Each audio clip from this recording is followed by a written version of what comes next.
Hi, I'm Dr. Justine Lee. I'm an emergency critical care veterinary specialist and toxicologist. And as Easter approaches, I wanted to give all you cat owners out there some words of wisdom. Now, if you're in church and you're about to bring home those beautiful Easter lilies, I'm going to advise you absolutely not to do so if you have any cats in the household. Now, if you have dogs, it's totally safe to bring Easter lilies home. And that's because Easter lilies are not poisonous to dogs, thankfully. Unfortunately, Easter lilies, or any lily that comes from the Lilium or Hemerocallis species, is extremely poisonous to cats. As little as 2 or 3 leaves, petals, even the pollen or the water in the vase can result in severe acute kidney injury to your cat.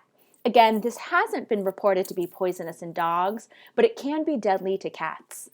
I always tell people, when in doubt, don't bring these plants into the house at all.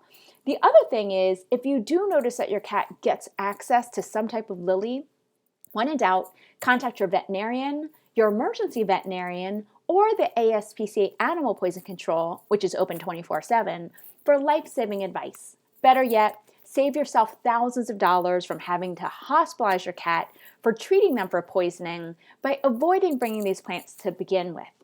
Now, the treatment for lily toxicity is actually pretty fair to good.